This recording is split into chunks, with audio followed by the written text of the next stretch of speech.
Hello दोस्तों, मैं दीपक मसीह और एक नई वीडियो में मैं आप लोगों का हार्दिक स्वागत करता हूं। यह वीडियो भी why so many churches series का चौथा वीडियो है। तीसरे वीडियो में हम लोगों ने देखा कि किस तरह से शैतान हमारे आदि माता पिता आदम और हवा को पापों में फंसाया और उनका जो पद था, उनका जो अधिकार था, उनको छीन लिया और इस तरह से पूरे पृथ्वी का मालिक वो बन बैठा।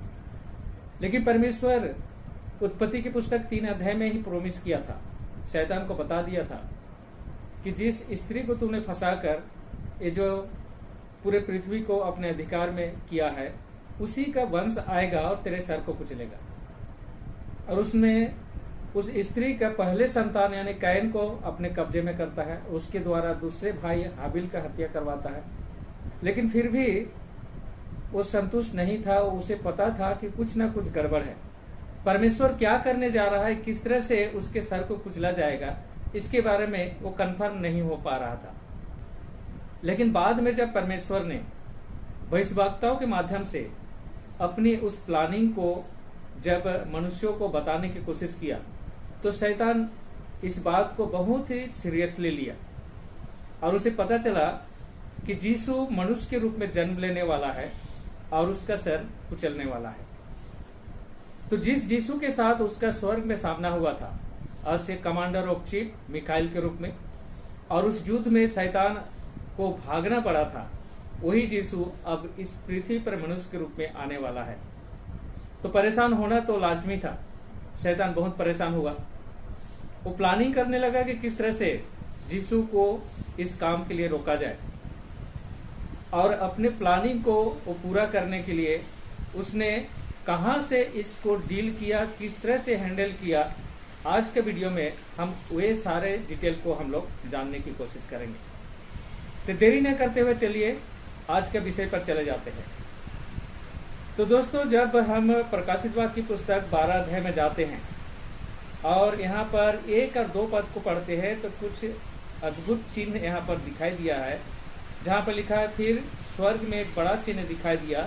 एक स्त्री सूर्य पहने थी, उसके पैरों के नीचे चंद्रमा तथा सिर पर 12 तारों का एक मुकुट था। वह गर्भवती थी तथा बच्चे को जन्म देने के लिए प्रसव पीड़ा के कारण चिल्ला रही थी। तो यहाँ पर एक स्त्री को हम लोग देखते हैं जो सूर्य ओढ़े है, उसके माथे पर 12 तारों का मुकुट है और वो चंद्रमा पर खड़ी है।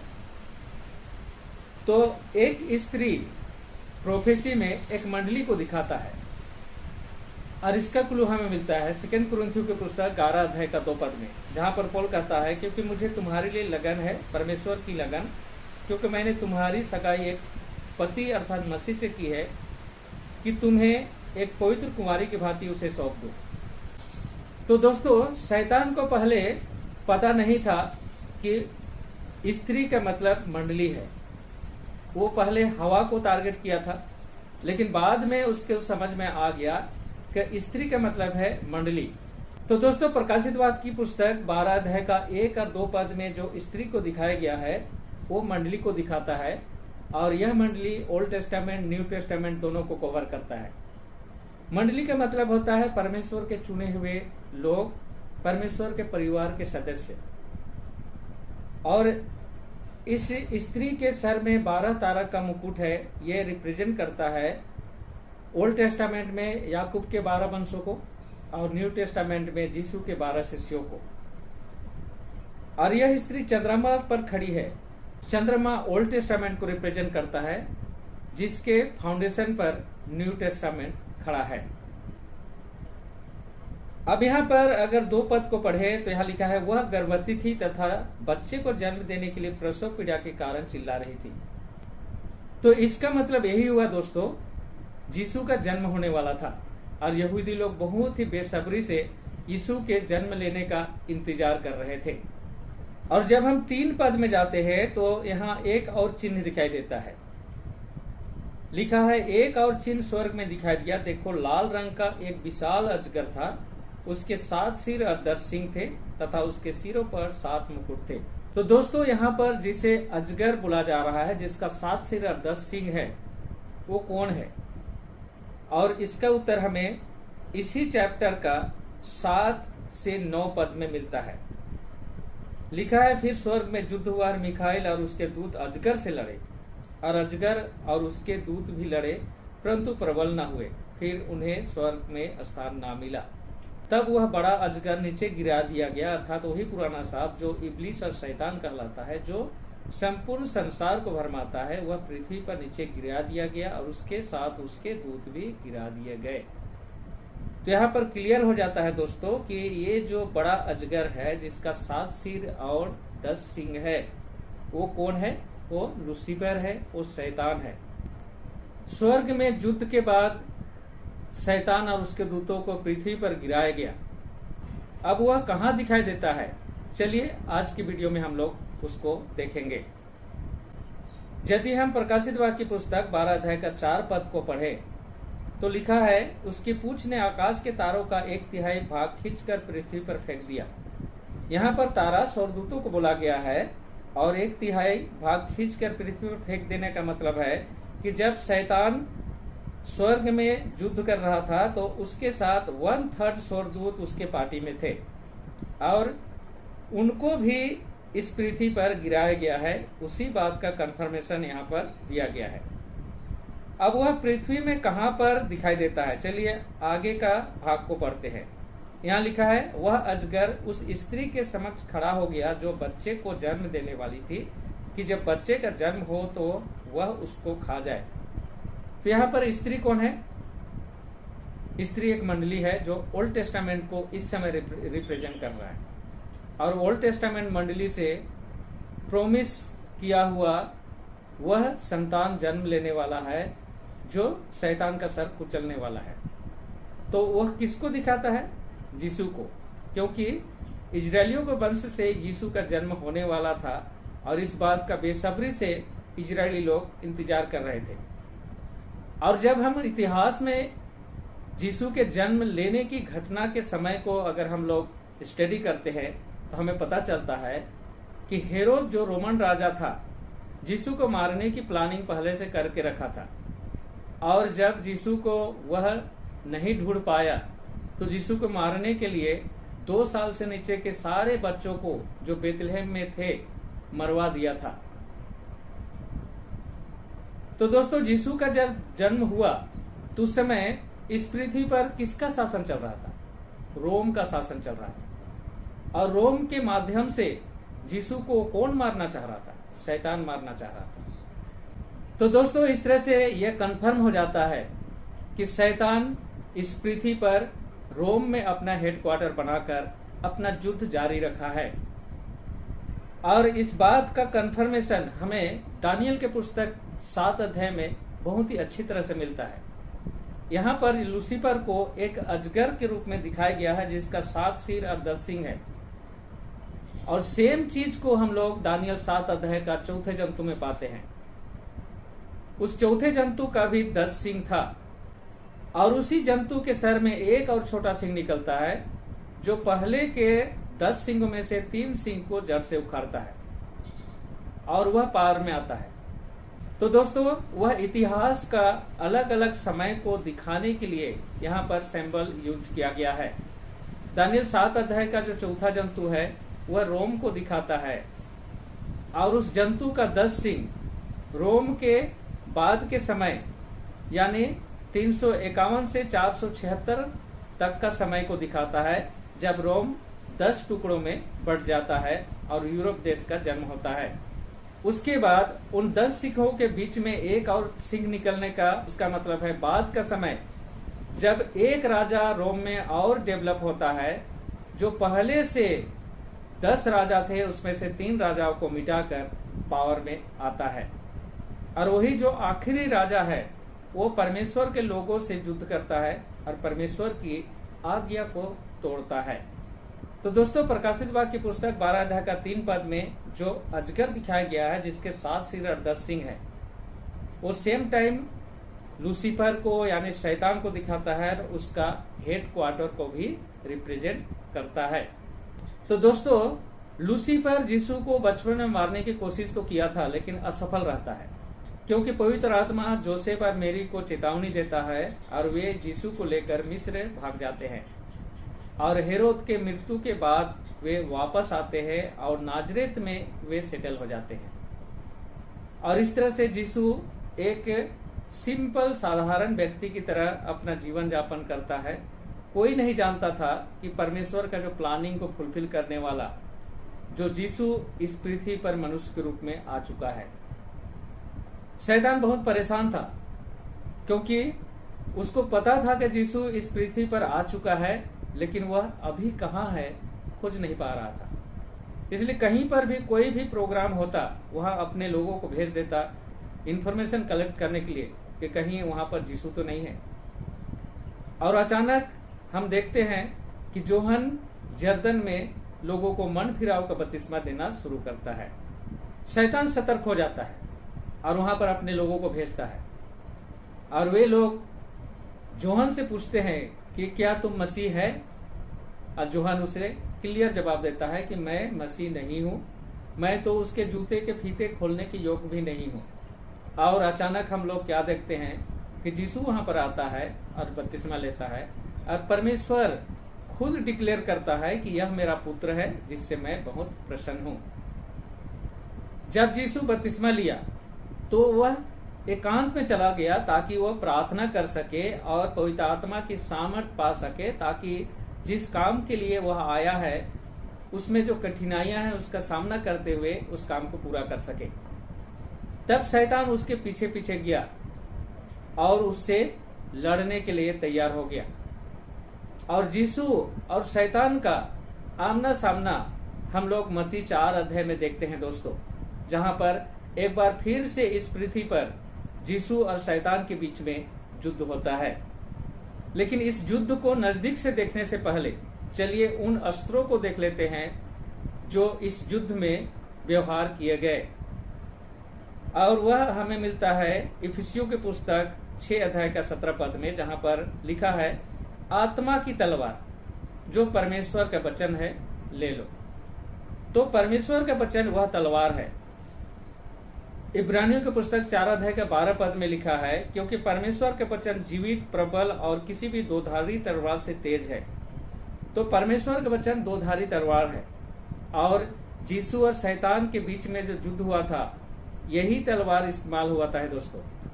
चलिए हम लोग उस युद्ध को नजदीक से देखते हैं जो हमें मत्ती की पुस्तक 4 अध्याय में मिलता है।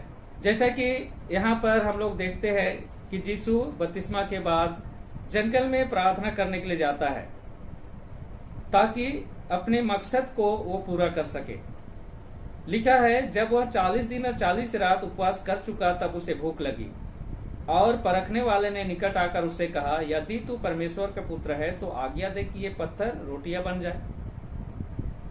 तो सबसे पहले खाने को लेकर ही शैतान हमारी परीक्षा करता है।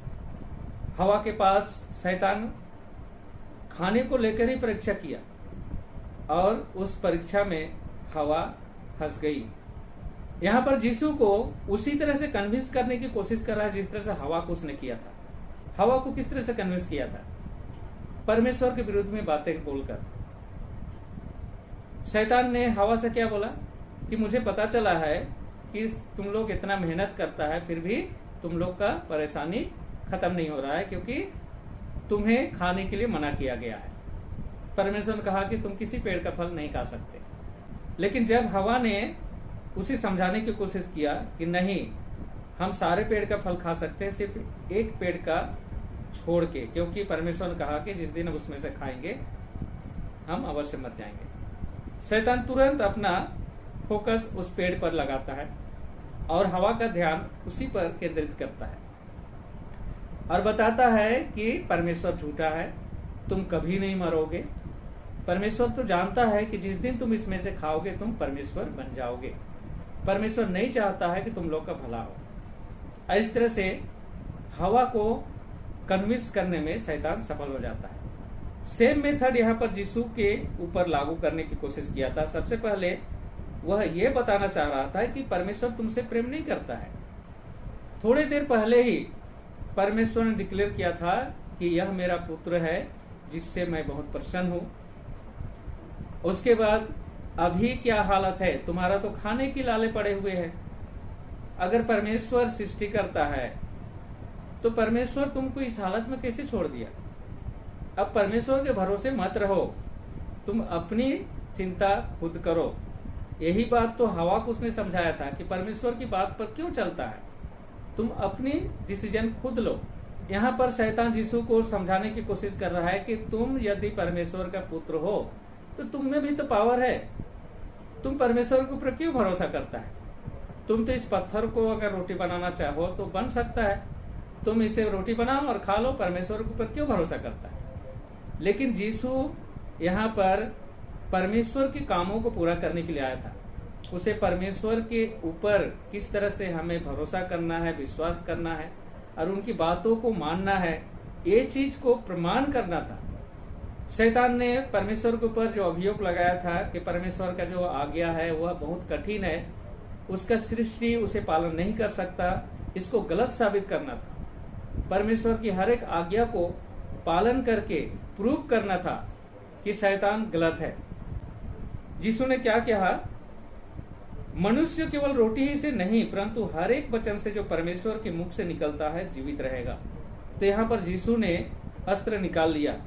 वो अस्त्र क्या है? परमेश्वर का वचन। वह बोला कि यह लिखा है कि परमेश्वर का हर एक वचन हमें जीवन दे सकता है। तो कहीं तो लिखा होगा, वहां से निकाला। तो दोस्तों याद कीजिए कि इजरायली लोग जब मूसा की अगुवाई में मिस्र से निकले थे तो जंगल में उनके पास सारे खाना समाप्त हो गया था और वो लोग लड़ने मारने पर उतारू हो गए थे।